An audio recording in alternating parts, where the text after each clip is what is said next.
Firenze il termine moccolo ha due valenze.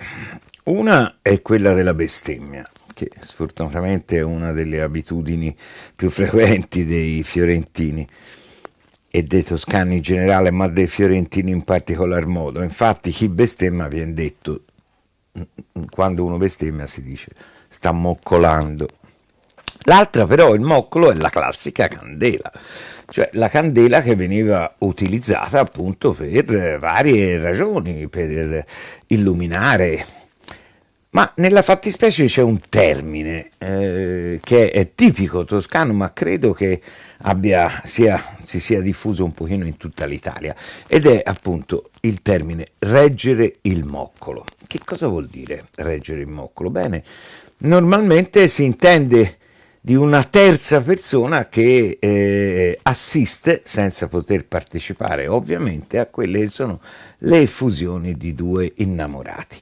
Cioè reggere il moccolo è un po' la persona che appunto fa da scudo a queste persone, è una sorta di, non voglio dire ruffiano, ma qualcosa del genere, insomma, cioè la persona che per esempio in antico, fino a 100 anni fa, insomma, quando due fidanzati uscivano, per non farli rimanere da soli, che facessero cose che non erano consentite, veniva mandata una terza persona, che poteva essere una sorella, un fratello, magari più piccoli, oppure una zia o qualcuno che assisteva appunto alla passeggiata, alla camminata, al momento in cui i fidanzati stavano insieme, e in pratica doveva controllare che non succedesse niente di disonesto. È evidente, fra fidanzati magari ci scappava il bacio o qualcosa del genere, e spesso e volentieri la persona che accompagnava si ritrovava nella condizione di dover appunto reggere il moccolo. Bene, ma da che cosa viene il termine? Bisogna risalire indietro nel tempo, al Medioevo e al Rinascimento. Infatti in alcune strade di Firenze, una per esempio di queste strade era via Calimala, la Calle Mala, di cui abbiamo già parlato in un'altra puntata.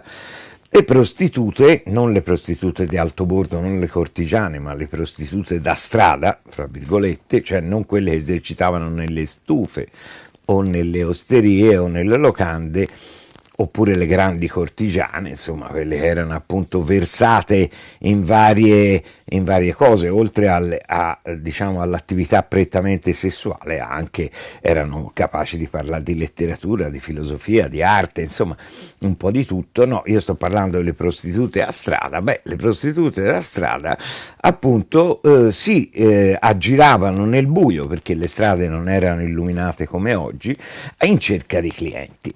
Allora normalmente avveniva che c'era una prostituta più anziana, magari che aveva cessato ormai l'attività, per cui non esercitava più la prostituzione, però portava in pratica un lume che illuminava invece la prostituta più giovane, quella che appunto sarebbe stata poi l'oggetto del cliente, appunto l'oggetto nel senso del desiderio del cliente.